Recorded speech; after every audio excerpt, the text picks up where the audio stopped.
Hello, ഇതെന്താണെന്ന് മനസ്സിലായോ? ഇതാണെങ്കിൽ തക്കാളിയുടെ സക്കറാണ് കേട്ടോ. അപ്പോൾ അത് മുറിച്ച് വെച്ചാലും നമുക്ക് തക്കാളി നമുക്ക് ഉണ്ടാക്കിയെടുക്കാമെന്നൊക്കെ ഞാൻ വീഡിയോസിൽ കണ്ടിട്ടുണ്ട്. അങ്ങനെ ഒരു പരീക്ഷണം നടത്തിയതാണ്.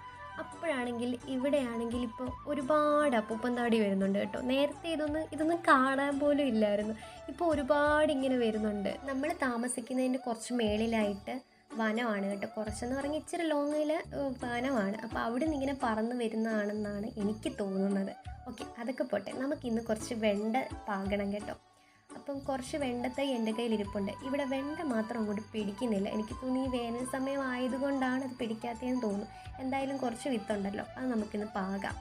അങ്ങനെ ഇപ്പോൾ ഇതുപോലെ പോട്രയിലാണ് പാകുന്നത്. സാധാ മണ്ണിലിട്ടാലും കിളുക്കുകയൊക്കെ ചെയ്യും. എങ്കിലും വേനലൊക്കെയല്ലേ, അതുകൊണ്ട് നമുക്ക് ഇതുപോലെ പോട്രയിൽ പാകിയിട്ട് കിളിപ്പിച്ചെടുക്കാം. ഇതും കിളുക്കുമെന്ന് സംശയമാണ്, എങ്കിലും നമുക്കൊന്ന് ചെയ്ത് നോക്കാം. എല്ലാ തക്കാളിയും റെഡ് കളർ ആകാൻ വേണ്ടിയിട്ട് ഇങ്ങനെ വെയിറ്റ് ചെയ്യുക. കാണാൻ രസമല്ലേ? അപ്പം അമ്മ പറഞ്ഞു അങ്ങനെ റെഡ് കളർ ആകാൻ വേണ്ടിയിട്ട് എല്ലാം നിർത്തണ്ട, കുറച്ച് കറി വെക്കാനും കൂടി പറിച്ചു തരാൻ പറഞ്ഞു.